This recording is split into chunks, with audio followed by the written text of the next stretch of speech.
All right, welcome to the Chason Laing podcast. Amazing guests, interesting conversations, and today is going to be a good one. Welcome to episode number 11. Before we get started, do us a favor and hit that subscribe button and click the little notification bell to get access to our shows as soon as they drop, and please share this episode on your social media. With that, we're going to get to today's special guest, Mark HAVILLE.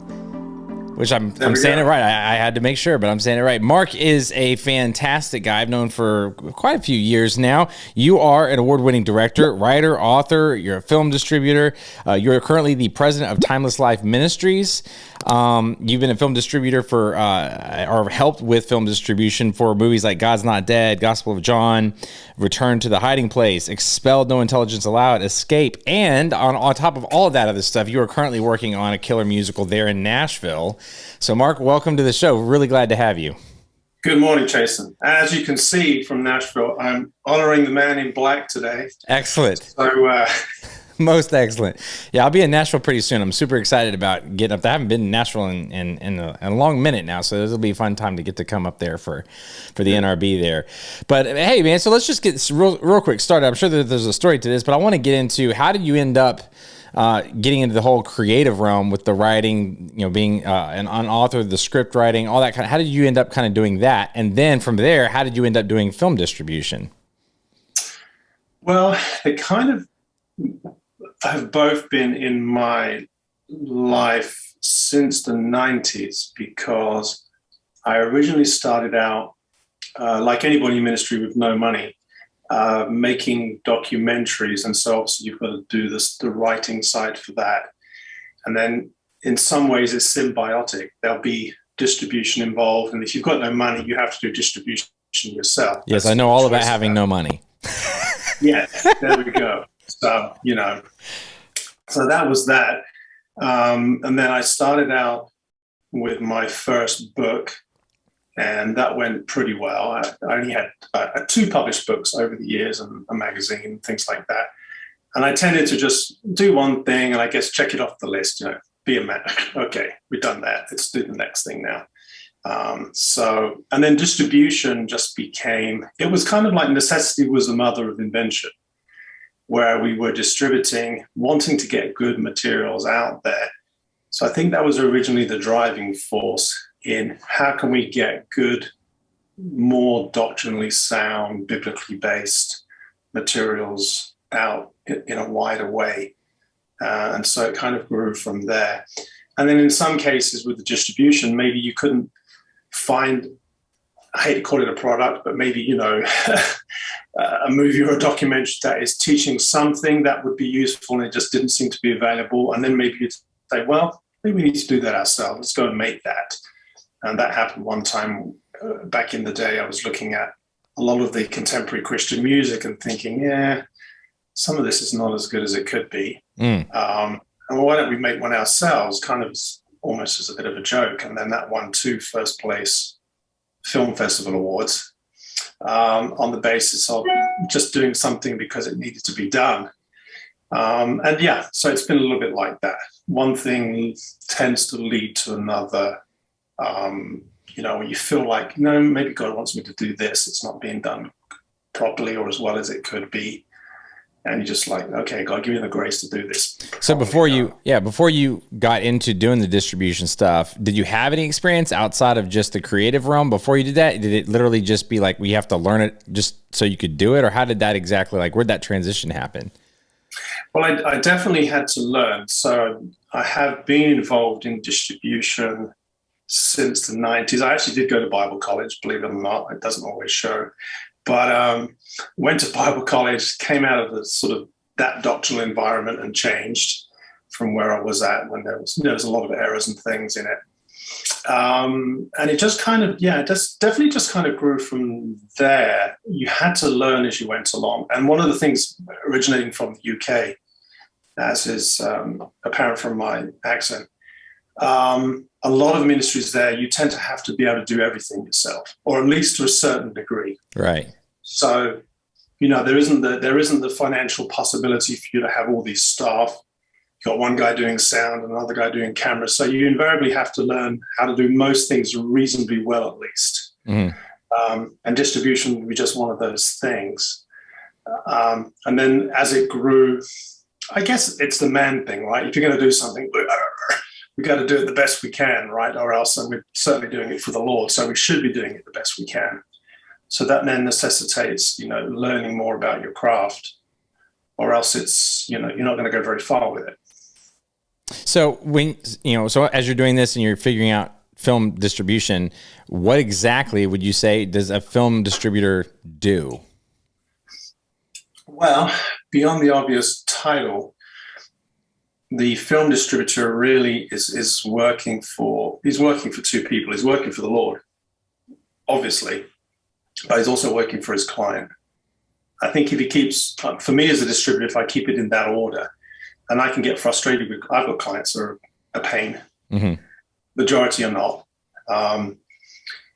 Those are the producers that we're repping or selling their materials, that their product for. So you want to obviously get the product in front of as many eyes as possible, and in most cases, ensure that there's some finances coming back to the producer or the owner of the work you're distributing. That's not always the case. I mean, we still do take on distribution deals where we don't get paid anything because it's evangelistic, for example, and we would just say, yeah, we'll help you get this out. It might be a program that's so cleverly put together in terms of how it impacts people and appeals to them with the gospel. We've done that on behalf of Ray Comfort's ministry, for example, comes to mind, and others. Or even a kind of 50-50, where we might have a product and sometimes we sell it and sometimes we give it away. We've done that with our own life story documentary many, many times over the years, where somebody from some Eastern Bloc country has, called us and said, we saw your documentary and, it's great for witnessing to people, but we don't have any money. Can we have a license if we can raise the money to press the DVDs or do something with it? And I think in every case we've said yes. So, but even in those instances, we found that God has honored that. Sometimes more than us trying to sell it, actually. That's been interesting. So you said, so you kind of view it as you have clients and the filmmaker people are your clients, which that's interesting because do you think that's kind of primarily like that's the way you look at it? Is that the industry norm for film distributors to think that way? Or is that just kind of the way you think about it? Maybe it's the way I think about it because I'm getting old. So it's just kind of. But you look so good. You look very good. Yeah. Well, normally I only get these interviews apparently because I'm good looking and have a cool accent. But I'm glad you called me. Apparently you think I know something, which is nice. But I see you. I mean, I take your point. I think I don't want to speak for the whole industry. That would be arrogant. Well, yeah. I mean, I think you can do a generalization. For me, I'm like, if the person almost all of my clients are believers. Whether it's a potential buyer on the acquisition side, or it's a seller who owns the movie or the documentary or the TV show, whatever it is. So in both cases, they're kind of clients, and I feel like it's my duty to serve them to the best of my ability, because if they've made something which is God honoring, and is kingdom building, then why would I not want to do the best job in getting that product out? And even when it comes down to, typically, I suppose you would have the mentality of, well, you want to get it out on as many maybe digital platforms as possible, or you want to license it to as many networks as you can, and that would mean, in theory, more money coming in, which is always, to me, a good goal, because if they're people serving the Lord, then they're going to go and take that money and do something beneficial with it. I mean, even if you look at statistics of giving, I mean, in America, since 501c3s or 3Cs were formed in, I think it was 1969, the percentage of giving from Americans hasn't changed. It's roughly about 2% of income. The way people give has changed. But within that 2%, that 2% of money that is donated to, charitable causes, the majority of that comes from Christians. There's not a lot of atheists groups out there giving money to causes unless it's something directly related to them. a few might, but so we know. I mean, rather than giving money to the federal government, which I'm of course never in favor of, I'd much rather Christians have the money and they're led by the Spirit of God and they do something good with that money. So if we can get more money to them, in most cases, that's a good goal, so to speak. Yeah. Well, I like that viewpoint. Now I've had, film distributor experiences so far, quite a few. And then my wife and I, we've talked to distributors all over the world at different markets and things. I've never heard that perspective. Usually if I had to say my experience of what a distributor's perspective would be is just get their film, and then once we get it, we never have to talk to you or see you again. You'll just occasionally get a quarterly piece of paper. They don't tell you anything, nothing. Like I never hear anything. They don't tell you where it's coming out, when it's coming out, what's coming out with it. They like absolutely as minimal information as they could possibly give you. And so if they came and if I heard them on a podcast say, "Oh, all of our people are clients," I'd be like, you're not even close. I've yet to meet one like that. So that's why I asked you if that's kind of maybe your that's your view, and if it's a ministry goal for you, then that would make a lot more sense because you're driving a lot more integrity and purpose in what you're doing rather than just a business of taking and. I mean, far be it for me to pick on Americans since I live here, and I'm probably one of the most patriotic people you would find. But when I worked from the UK, I've been in the US for just over 8 years now. I'd never. The first time I ever signed a contract between two Christian groups, myself and was with an American. And we just didn't do that. I mean, it was a handshake, and or at least a handshake, maybe also a glass of scotch and a cigar, maybe on a good day. But pretty much now it's like 35 pages of small writing. Yeah, now it's like everything's contracted, and even up until last year, our standard contract actually fitted on 1 page or 1.5 pages. We've actually, in light of some recent experiences we've had, probably some of the types that you're alluding to, we've had to tighten it up a little bit. But we're like, as Christian people, we're trying to, and once you get into some of those reporting issues, you start to get into the weeds a little bit. I've had issues with clients where they're unhappy that we haven't done a regular reporting. And I'd be like, they didn't sell anything. So did you really want me to send you a piece of paper saying there's zero? It kind of seems redundant, but it's in the contract. Yeah, I know.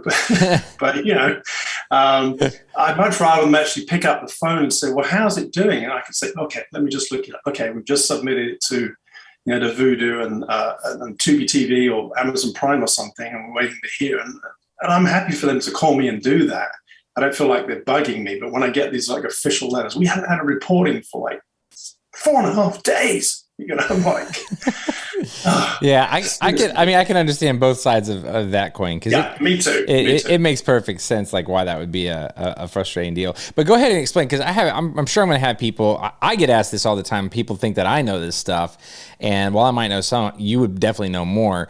What exactly is it that a distributor does? Once you get a deliverable, hard drive from me, here, Mark, have my film, install all this stuff. What does the distributor tell me your kind of process. What I know you don't just be click a couple buttons and you're done. So what happens there? Well, I guess if we went for it from sort of day one, we'll start with a contract. And our contracts are probably as simple a contract as you would get. And they literally are 1.5 pages long. Because if we need to have 18 additional pages to tell you what SVOD is, or back in the day what VHS was, then for crying out loud, as Brad Stein would say, put a helmet on. I mean, if you're in business and you don't even know what AVOD is at this point, and you've made a film, then you might want to go and see if God's called you to something else. So from day one, we need, for our purposes to serve you, we need certain things from you. We need some artwork that at least is layered and not all burnt down, so we can't manipulate it and adjust it, because every digital platform that we put your title onto requires an image that way, portrait, right, an image that way, landscape, and then an image that doesn't have the title on it that it can then put in the background and put right, text over the side if it's like Prime, for example. And every one of those digital platforms, the pixel sizes of those little boxes that appear on their platform apps are different sizes. So we need something we can manipulate. We need a file from you, a movie file from you, preferably an MOV that is in the highest resolution you have, with no countdowns at the beginning, no color bars and tone, 2 seconds black fade, program starts, and the same at the end of the program. The credits finish and it fades down to black. No advertisements, no web links to it. It has to be clean, for most distribution. Beyond that, closed caption files, and any other things that may be. Yeah, and all these things that you're talking about, this is what we talk about as deliverables. This is what the filmmaker needs to bring to the table. So we get all the deliverables. We might need a music cue sheet. If there's some music in it, we might need proof that you've licensed that music for the program. Some networks will ask for that when we submit your title to them. So as soon as we have that, then our process begins here. We then will, let's say you have a 2-hour movie filmed in 4K. Typically, it's going to be 150 gigabyte file. Right. So it's big. So I mean, like even on computers we have here in the office, even the one behind me, that's an old, 10-year-old Mac. It has 15 terabytes of storage space in it. And then there's another, I guess about another 25 terabytes, a box on the floor next to it with all backups. So first thing we do is we keep 2 copies of those files, one internally and one externally on a drive. So we have a backup. Then we need to make different compressed copies. We need maybe a file, there's a maximum of maybe 2 or 3 gigabyte. And in our case, we'll upload it to Vimeo. It will be password encoded so that we can send out a link to any prospective buyer. Mm-hmm. And they can't watch it without that password. So no one can download it from Vimeo. It's all safe. So we have a very small size file for that, typically 1 or 2 gigabytes. And then we'll have another version of the file. And again, depending on the networks that you're uploading to, if it's a digital platform, and there's a lot of them, I mean, whether it's Amazon Prime or Roku or Pluto TV, any of these, we deal with all of them. They all have different parameters. They all have different requirements of how you submit materials to them and so on. So we need to find out, what's the maximum file size? Is it 50 gig? Is it 100 gig? What do you prefer? I mean, like Rumble, for example, is a new platform, relatively new as a sort of competitor to YouTube. Their file maximum is 15 gigabyte. So if you upload it, you've got to then be able to compress it. So we have to be able to compress files here and have the software to do that. From that point, basically, depending on the title, and this is how it used to be 2 years ago, but now things have changed somewhat, because in the last 2 to 3 years, the number of TV networks that used to license material has dropped dramatically. And now the biggest marketplace is the digital platforms, and typically the AVOD platforms, which for those that don't know means advertising video on demand. So those are those annoying platforms where you don't have to pay a monthly subscription, say like to PureFlix or somebody, or to Netflix, $12, $20 a month, but you have to sit through the ads. Right, like a Tubi. Exactly, like on Tubi. So Tubi, then, they give us a percentage of the ad revenue generated from the people watching the ads during your show. And that's where the income comes from.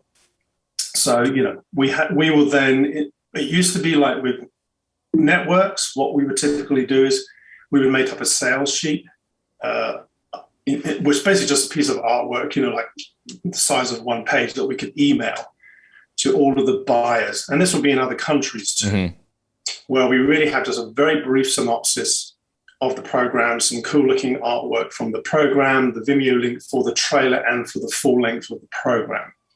And then we'd email that to people, or we could have those printed like you talked about NRB. If we had a big movie title, then we would probably put a sales sheet together and hand them out as flyers. Yeah. Well, let me pause you real quick because my question is right here. So when you're doing this stage, do you typically, are you selling Like, so let's just go back to the example. I bring you a film and you're doing this for my film, right? Are you typically selling this for just my film? You're going out there. Are you sending like a catalog of films, to these different people? Are they getting is it just my sheet that's going out that when you say you put it together, or are you sending out here's our latest, 20, 30 films, or how does that exactly work? Right. Well, there may be two or three answers to that.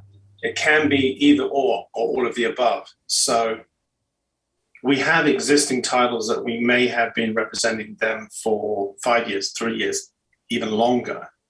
I do not put a catalog together. If I'm dealing with a potential buyer, a network or a digital platform, I really need to find out from them what kind of content they're looking for. Because even within Christian content, we have genres. I mean, we have movies, and they're broken down into genres of movies. If it's action thriller, or if it's a romantic comedy. Right. If it's heavily faith-based, or if it's faith-light, you might say. Kind of Little House on the Prairie could just about be considered faith-light. I mean, it's not anti-Christian, and there's a little bit of smattering here and there, but by no means a Christian title. So in most cases, I want to find out really what the buyer is looking for. Because if we've got, say, 400 titles in our catalog, there's no point in me sending them a link for a trailer for all of those titles. They'd just be overwhelmed. And then we have Christian networks and platforms, or digital platforms, that they have a very specific, maybe doctrinal leaning. Now, we're evangelical, so we don't, for example, take Catholic stuff or Greek Orthodox, Russian Orthodox, or something like that. We don't take, extreme charismatic, kind of Benny Hinn type stuff or any of that also. But we need to find out what they're looking for. I mean, we have channels that say we absolutely cannot take a movie with any violence in it. So I'm like, so I'm sarcastic. Gospel of John, scratch that. Crucifixion scene. God damn it. So, but yeah, we have to be sensitive to what they're looking for as well. I mean, you're not going to force them to really buy something they don't want. Right. It's not going to help the negotiations by me trying to force them to look at something I clearly know is not going to be a fit for them. So we got to go through all that process too. And in some cases, yes, if we've got a title that's very broadly general viewing and would pretty much be accepted by all, then I'm going to go through my list and let everybody know, hey, we've just taken on licensing for this. Like, for example, we've just licensed 72 animated Bible stories from the Old Testament, from the Torah. And they don't have New Testament stories yet. But most of their digital platforms, we can upload that to. And most networks would be interested in looking at that, but some won't because they don't have kid stuff. So, we just got to kind of work through that. So it sounds like, so based on that, so you're already having to keep track of, and you're not just talking about one platform. You've got 20, 30 different potential platforms that you have to mess with. They all have buyers. They're all looking for different things. And you are having to keep track of who's doing what and who's getting sent stuff. And then when they do decide, hey, we want this film, or do they typically come back saying, we want a particular film, or do they come back and say, we want these 10 films, or how does that work on their end? What do they pick? Yeah, I mean, they will come back, and in most cases, they'll have budgets. If it's a network, and we deal with networks in Europe and Middle East, Asia, Australia, and Latin America, and then north of the border, again, in what used to be Canada, we would, deal with that before they were completely taken over. But they're probably going to be in camps now in Canada in a couple of weeks, so they're not going to want Christian TV. So anyway, pray for the truckers, people. So anyway, so we've got to figure out, and then other languages come into play.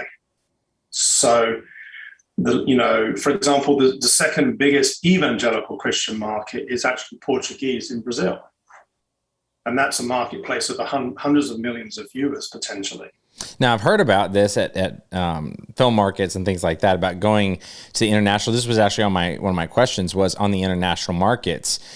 How effective and profitable are selling down to there? And then obviously you're probably going to have some sort of dubbing that occurs, correct? So who does the dubbing and how profitable is that industry down there?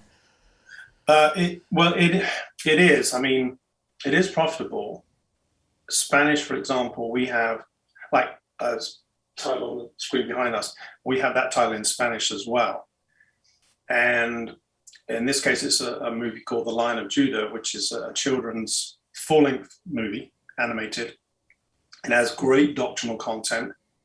It's entertaining, which is helpful, if you want to get kids to watch it. But it doesn't skip on theology. I mean, you have great message about, in this case, the story is about a lamb that gets kidnapped. Mm-hmm. So he's at the farmyard, friends wanting to rescue him. He's been lamb napped and he's heading out in a crate to Jerusalem. They don't understand at that point that he's a Passover lamb. So, that's what's going to happen to him. So they want to go and rescue their friend. So it's a beautiful way of telling the story. And then obviously there's the crucifixion of Jesus and the animals in their discussions and dialogue. One of them, that she's the hen, she's the wise one. She says, well, there's a Passover lamb. And she has that Scottish accent, like, Mrs. Doubtfire. That's how you know that she's wise. Hey, she's very wise, dearie. Stew, it's more like a thick soup than a name. So, yeah, she explains about, we've all committed sins and so on, and a lamb had to be sacrificed to cover our sins. So you get a very clear message about sin and repentance and Jesus being, paying the price for sins, the only one that could, in a kid's film. Well, we have that on, for example, on YouTube on a platform in a partnership with Christian Movies, is the title of the platform, in English. And then we have it on YouTube in a partner with a distributor that works in Spanish in all of Latin America, called Canción. And the English version went live December 20. So it's been up, 14 months, 9.5 million views. Mm. And the Spanish went up before Easter last year. So it's just about to hit 1 year, 16 million views. So yeah, that's generating money. Mm. But then you've got to go back and, like you're talking about dubbing, if there's some dubbing costs involved, well, that depends on the relationship. I might, as a distributor, say, well, okay, I'll pay for the dubbing, and then I've got to recoup that before I pay back the producer. Or if we do a sub-license to someone like Canción, if they feel like the title has enough legs, they can get their money back, they might volunteer to do the dubbing, or the owner of the program might have done the dubbing already. We sometimes get cases where they've already spent the money and they've done an additional language dub. And that helps because obviously once we're going abroad, and again, it could be the same in Asia. We do deals in Asia where they put it into Chinese and Japanese and Korean and things like that.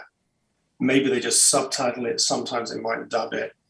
And then we have to allow them in the contract the capacity to recoup those costs first. Gotcha. Before they start paying us a percent if they're fronting the money. So those are all things we've got to work out in the deals with each one. Each deal is different. So as you got into the whole distribution realm and now you've kind of been doing it for a while, was there anything that particularly surprised you that you learned about this aspect of the film pipeline that you didn't know before that is, kind of shocked you, or that you really were like, oh, I had no idea it worked this way? Oh, wow. That's a broad question. I like those big, broad questions. Yeah.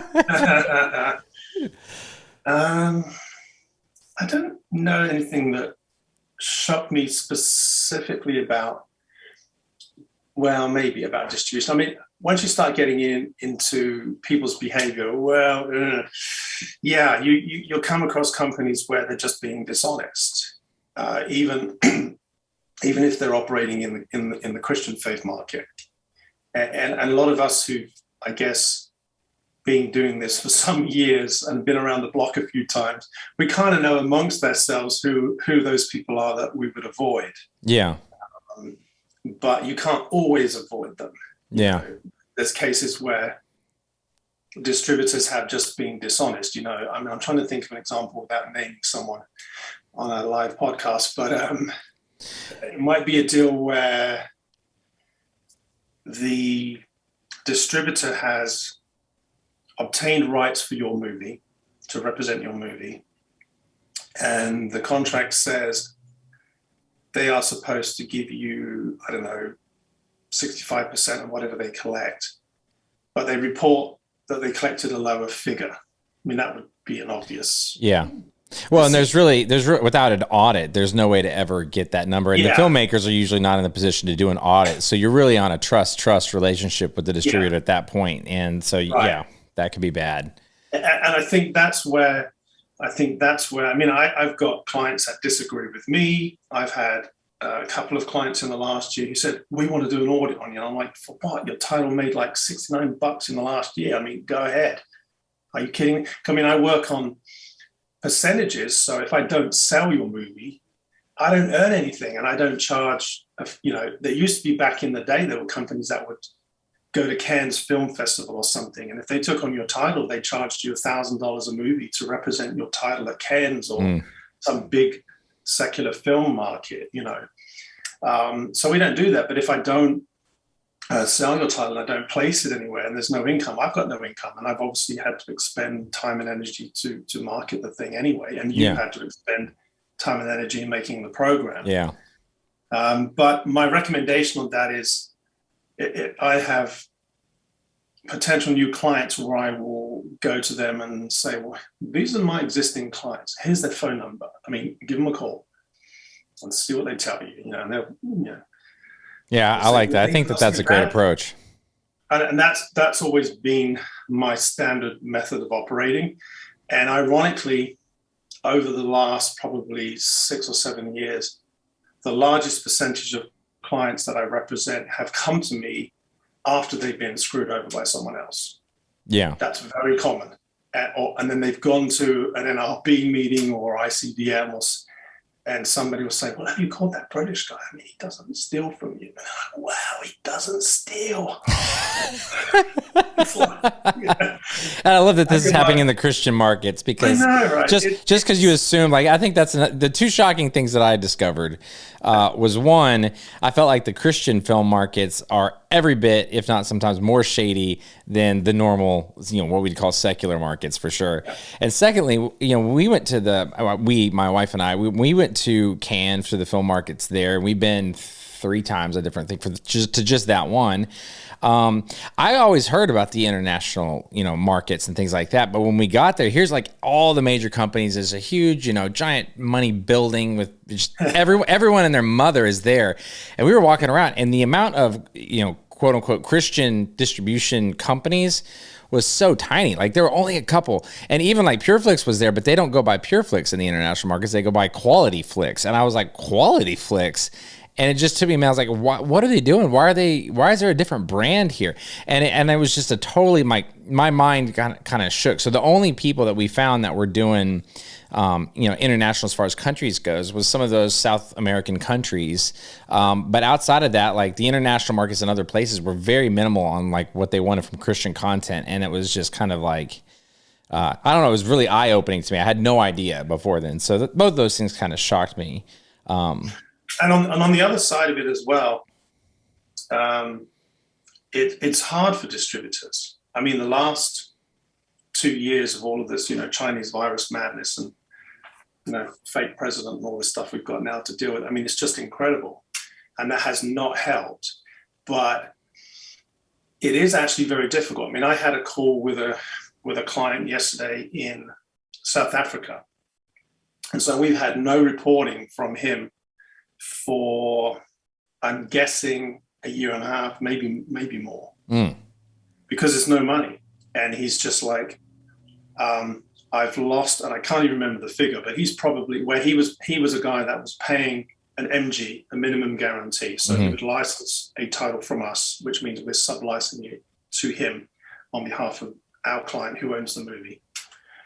And in one case, in fact, even mentioned a movie that you mentioned by name, I won't repeat it, but earlier, he paid, I think it was $15,000 advance, an advance on future sales.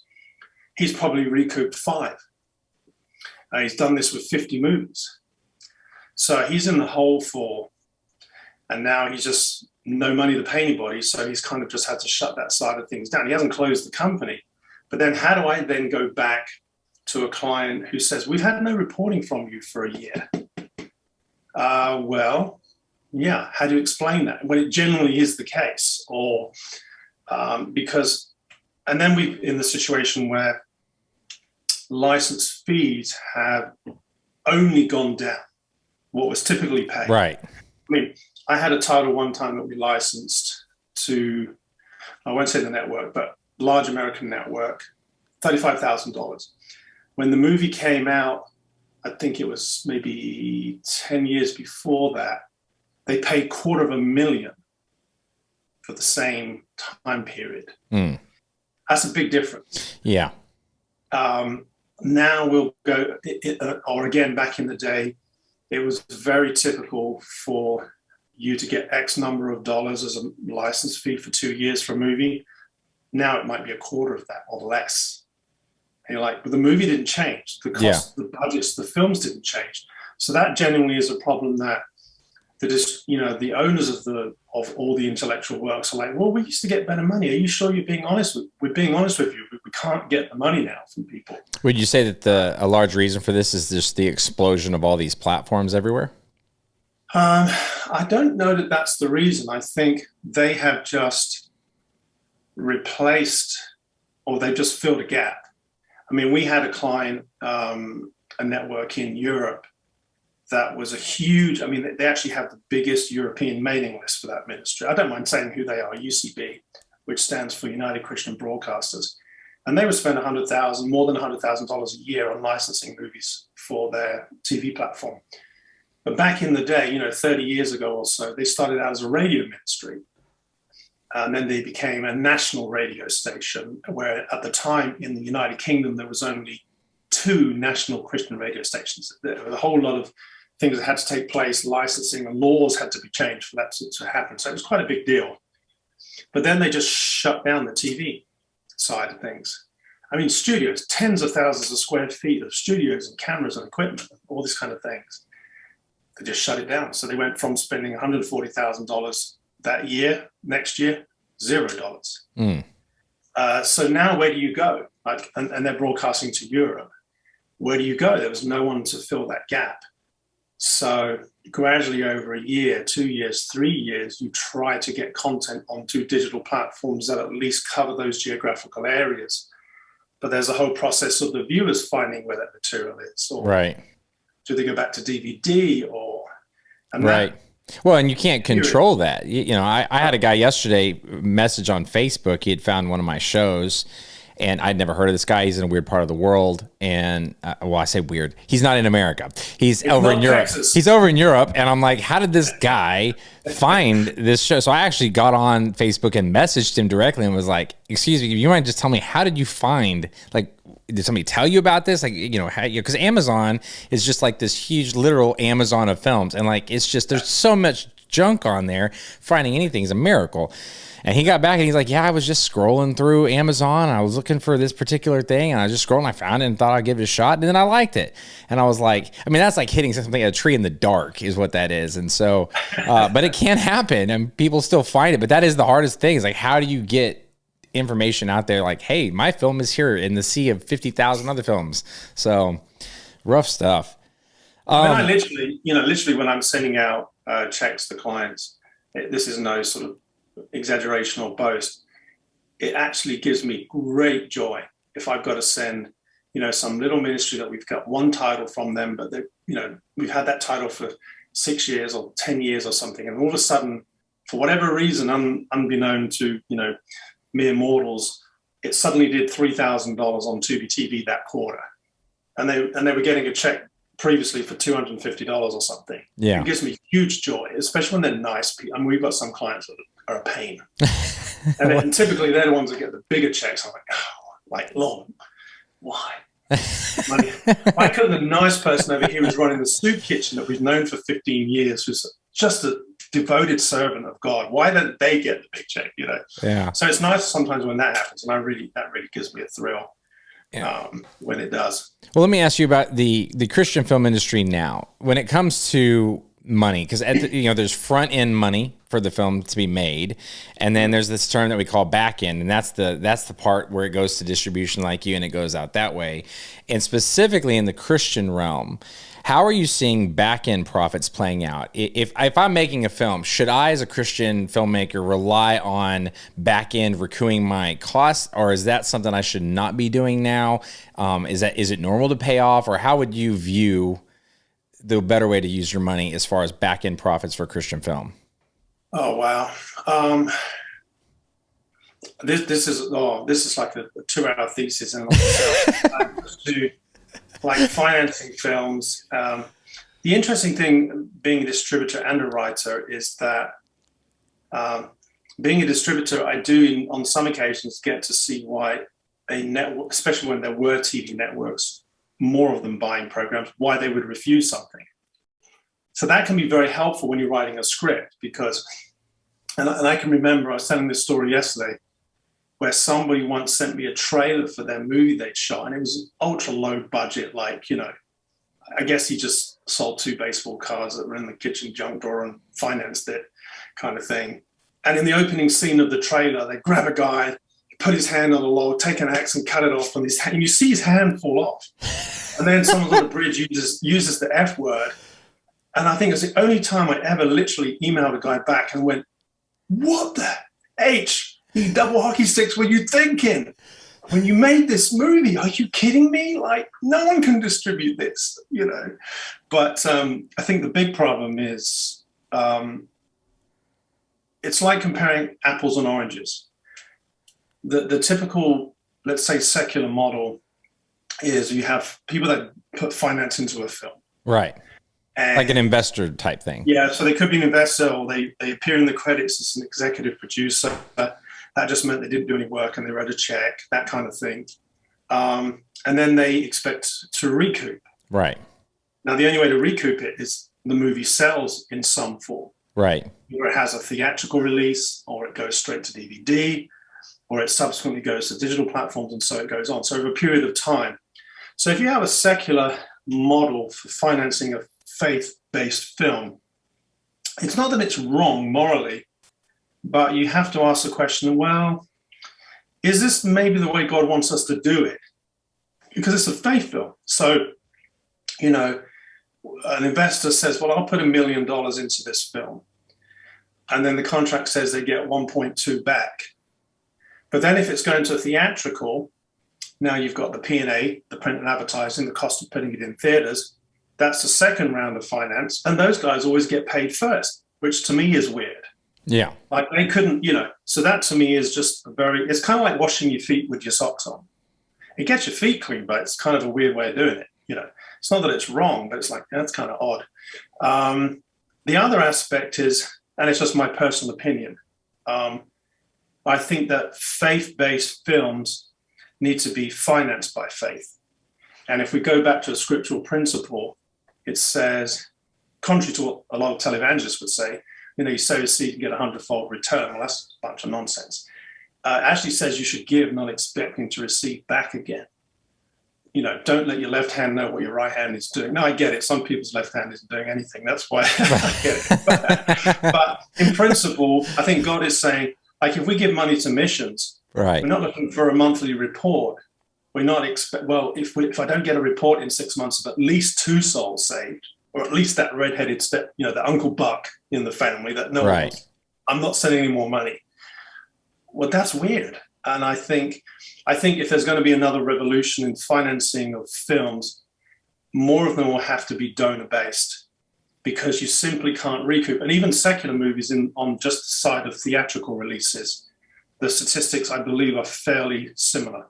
80% lose money, 10% break even, 10% make a profit. I mean, Spielberg just did a remake of West Side Story. And obviously they're going to spend uber amounts of money making it because it's Spielberg. Right. Now, you and I can get the same movie probably for a tenth, because we're not paying a director $5 million director's fee or whatever, but he lost money on the theatrical. He might recoup that eventually with digital sales or DVD or whatever, Blu-ray, but that's a longer process. So, I mean, going into it, I think people need to decide, why am I making this film? And there's a symbiotic relationship in why you're making the film as to how you would distribute it as well. Yeah. Because if you are going into theatrical, you need to think long and hard. I would say to people, there's probably a lot of Christian business people out there who, given the choice of giving money to the federal government in taxes, if they had an option to donate that money to a film company that was a not-for-profit, they do exactly the same job, everybody still gets paid the same, they might like to take that option and say, well, what's your story about, and who's it going to reach, or how is it going to help the body of Christ in what the movie teaches? And that way, you'd probably find people that would donate money to it. And then you get the programs made. At least then you've removed potentially millions of dollars that would normally have to be recouped because the people gave the money away. Right. Knew that God would bless them for doing it anyway. So that to me would be an option. Yeah. Well, and I feel like, and the reason I ask is, my brain over the last, decade or so has changed dramatically in how I view the funding aspect. Because I think when I originally started, and feel free to tell me if I'm wrong or, jump in there, but when I originally started making films, I always thought like, all right, you make it, and then you get to distribution, and then hopefully, you can get your money back, is the idea that I was going. Because I would see like these Hollywood, the way that they would do it, it would be like, all right, you invest, you make the film, and then somebody's making money. And so I'm like, all right, that should be how it works. And then the longer I was in the Christian film, the more I was like, I'm pretty sure you're not making any money back. I think, it was a shocking thing. And then when I started seeing, every now and then you'll see, a Kendrick Brothers movie come out, right? And so it comes out and they've spent, $5 million making this thing, and then it goes out, and so somewhere you see the reporting and they're making some money, and so that kind of ends up being like, see this example of Christian film, and I'm like, but if you're not them and you don't have this stuff, I don't think that you're going to get your money back on this end. And so for me, it was like if you're a Christian filmmaker, I think if you're relying on money to come in any aspect to pay anything on the back end, I think at this point you've made a mistake. Right. Because the amounts of money that I'm seeing coming in from platforms and so on is so small, you're not, I don't see how, you tell me if I'm wrong, you probably know more than I do, but I don't see there being a possibility, like if you've made it for, once you hit that 6-figure mark, you're in trouble, like trying to get your money back. For sure. I can almost hear President Trump in the background saying, wrong. But yeah, in fact, you're not wrong for the most part.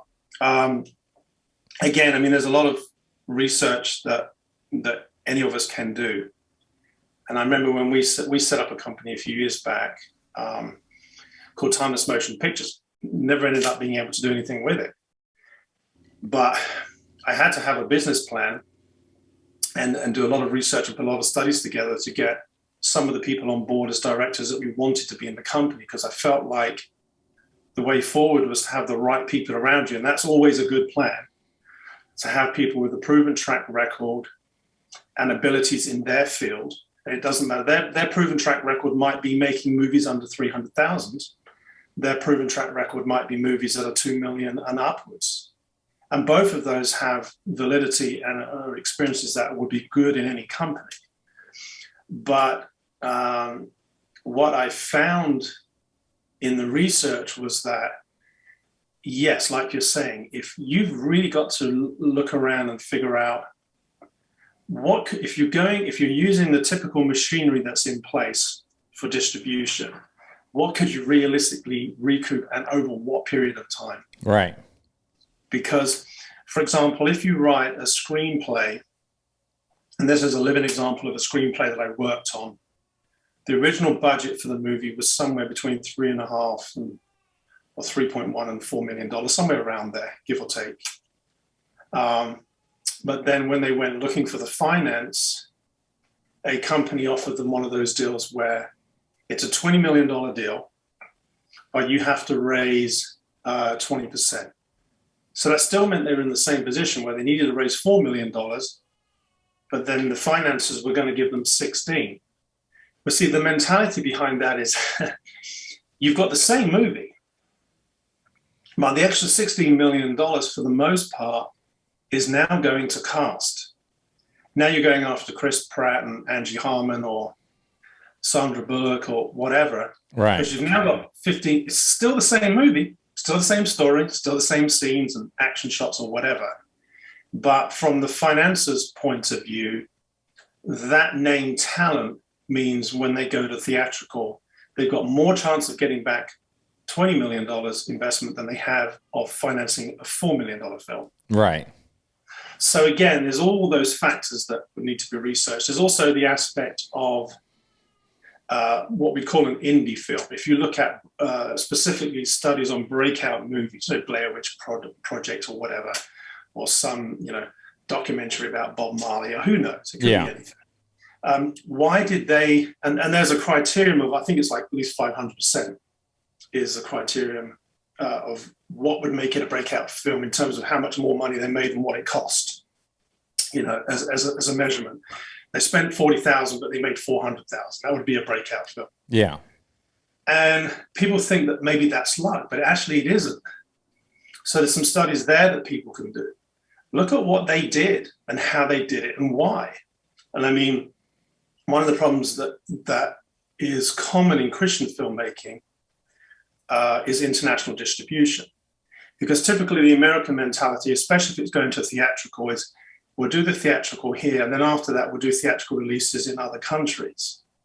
Because if you have a successful theatrical release in the US, it's leveraged to sell it to other countries. Well, I personally think that's the wrong way around. I think in English-speaking countries, and probably in Spanish-speaking Latin America and Brazil for Portuguese, they should be released at the same time, because all of the buyers in acquisitions in those companies are literally watching the wires. They all speak English. They're all looking to see what comes out. And so even if there's marketing and advertising in English, it still gets picked up in Spanish and Portuguese.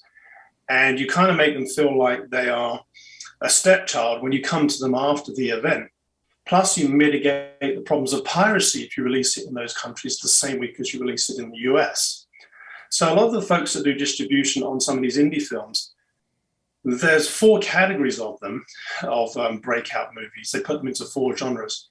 And the one that was least successful is faith and spirituality, because we really don't get it right as Americans in doing international distribution for films that are made here, whereas the secular distributors know what they're doing.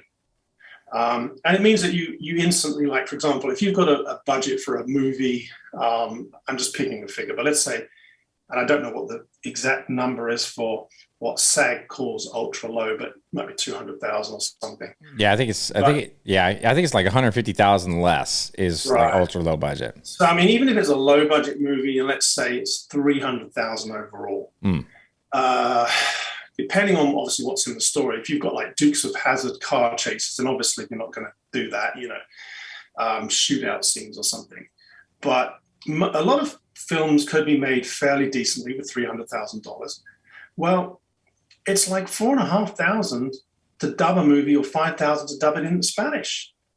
In terms of the overall budget, that's not a lot.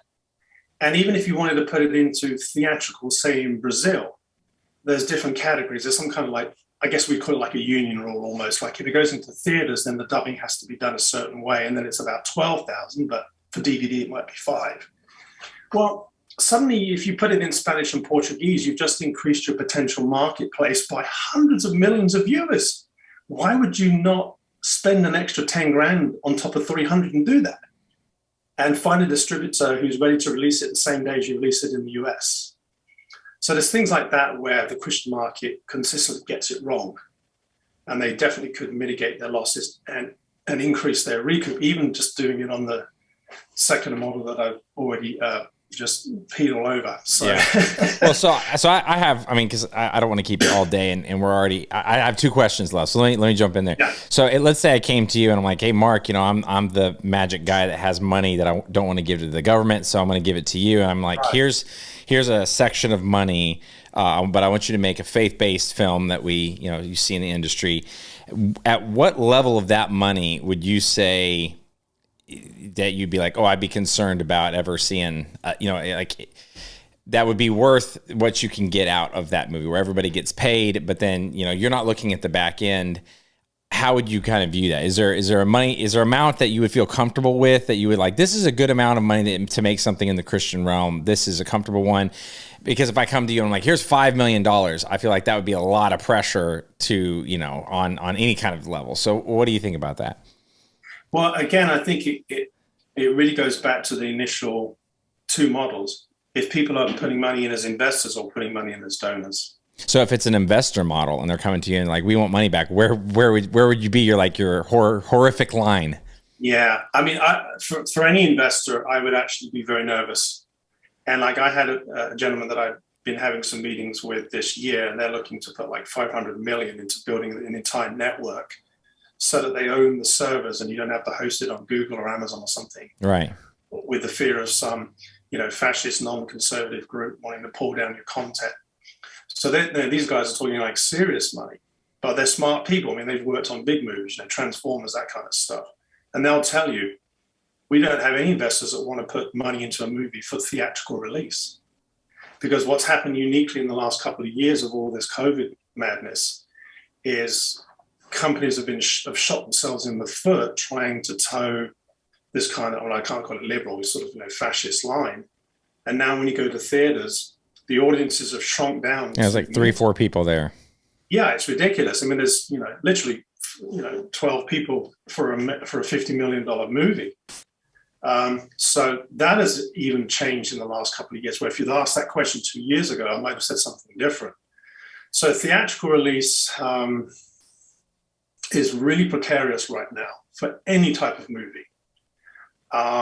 So I don't know is the answer to that one. I would be much happier answering the other question, like, okay, if we had donors. And I think Kendrick's brothers, if I'm correct, and I don't know everything, but I think one of the things that really worked for them, aside from the fact that, they make movies that their audiences are satisfied by, is that they have this huge Baptist convention for pastors that they can showcase it to, and they become the evangelists for the film. So, all those churches are getting a preview and they're going to the theater near their church. That is definitely adding to their success.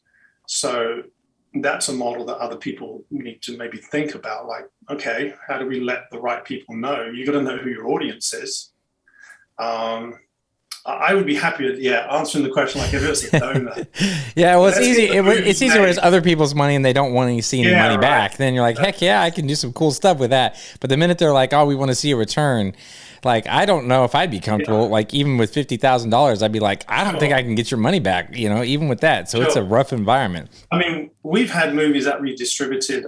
I mean, if you think back in the day, I mean, I was actually the first distributor in Europe to handle a Kendrick's brother movie back in the day. I mean, then I could, ring and call, Alex on the phone and chat for 30 minutes, and I only had to get through one secretary. Now, you can't get him on the phone at all, of course, unless you're a superstar. I get it. We love you, Alex. But anyway, that movie was made for like $20,000, the first one. And obviously everything about it was bad apart from the story. The lighting was terrible. The acting was, all the people in the church working for free. They made their own dolly with track and whatnot from Home Depot or something. But it was a great story. Everyone loves Flywheel. It's a brilliant story. So, of course, at $20,000, it paid for itself over and over again. And then, of course, it did Facing the Giants and others thereafter.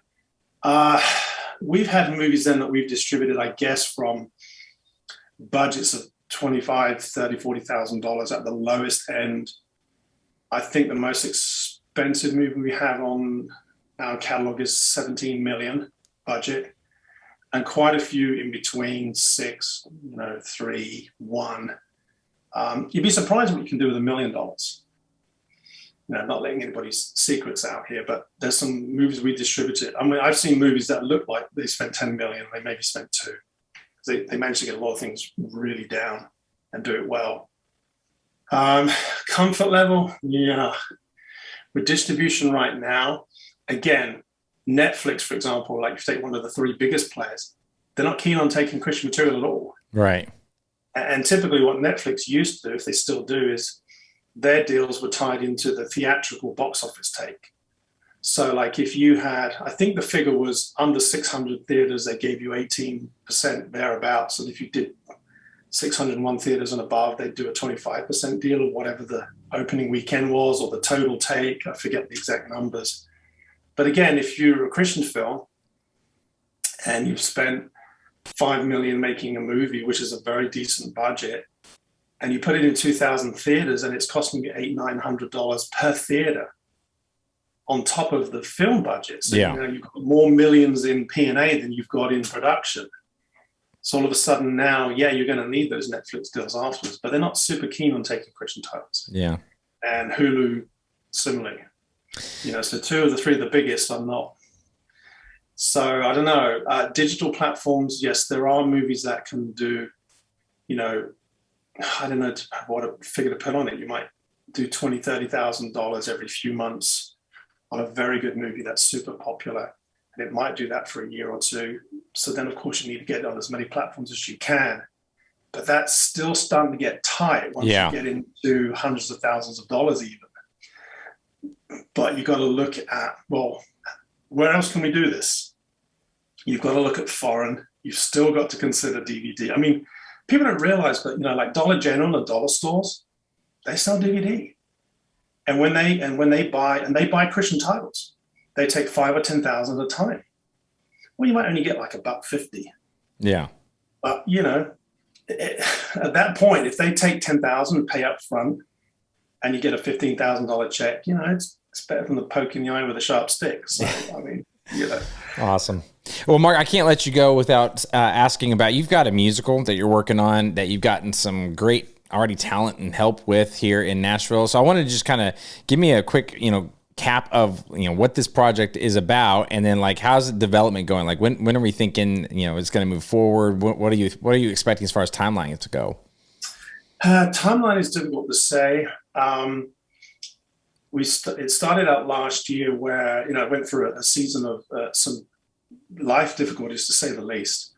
And out of it, for the first time, almost the first time, I'd written maybe one song the year before, just the lyrics. And I don't write the music. So I have a wonderful partner on the music, Amanda Walker, who had written and performed a song on the NCIS New Orleans TV show called Haunted. And she'd written a song for Pink and various other people. She's a professional singer. And she'd been working on the music with me, and I've been writing all the lyrics. So I started writing these songs, you know, from the period of great depression and sadness. And then suddenly was like, we should put these into a movie. So we had some of the songs mastered, recorded and mastered.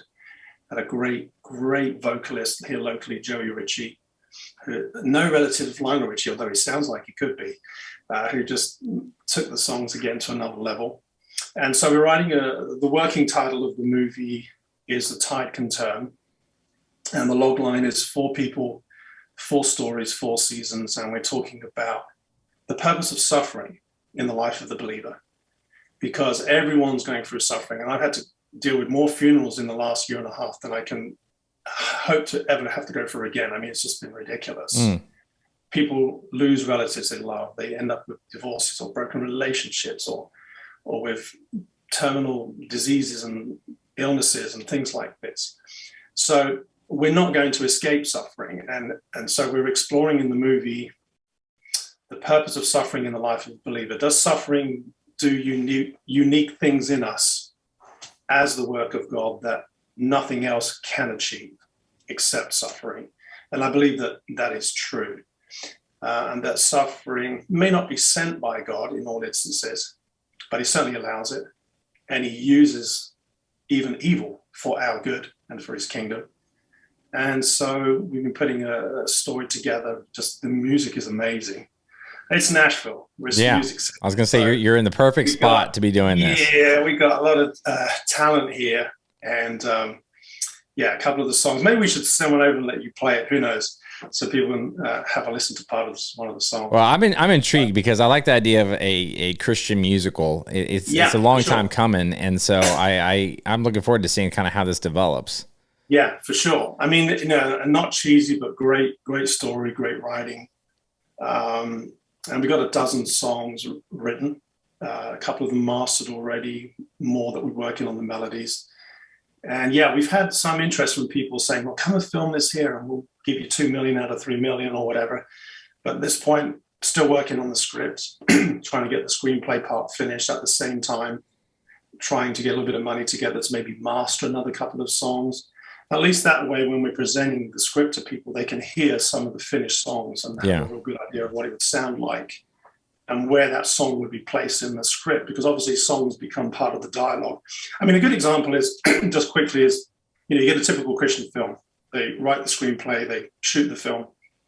And while the writer is writing it, he probably has an idea, I have this great song from Danny Gokey or Lauren Daigle or something. That would kind of work nice in this part of the movie, because there's a couple of lines in that song that sort of talk about what's going on right here in that scene. And it's a little bit of a round peg in a square hole, so to speak. Mm-hmm. But, it's what we've been used to doing to make it work. But with something like this, of course, the songs are all bespoke to the story. And so they fit exactly. And it's kind of like in the days when you'd make a music video for a new song that's being released. The music videos sometimes in the past were really cool because they were made to go together. So in this way, yes, we're taking songs that deal with repentance, that deal with heartbreak after someone gets dumped in a relationship, that deals with God telling the person, well, you're not supposed to be in a relationship. You're supposed to be keeping yourself pure, or you're supposed to be doing this and that and the other. And then we've got to have a song for our villain in the story. Stuff like that. So it's pretty cool. We're excited about it. Yeah, well, I'm excited about it, and as it keeps going, I'll touch base with you again. Maybe we can, as it moves forward, we can do another one of these, and you can talk just about how that's coming along. So we'll wrap it up with that. Mark, thank you so much for being on the show. Really, really appreciate it. It's enlightening, to say the least. This has been the Chason Laing podcast. You're going to find the relevant links from today's show in the show notes below, so you can check out all of Mark's stuff. Please do that. If you enjoyed the show, please hit the subscribe button and share on social media. That'd be fantastic. And if you have any questions for me or Mark, please just put them in the comments below, and we will definitely get back with you on that. So that's all for this episode, folks. Go get after it.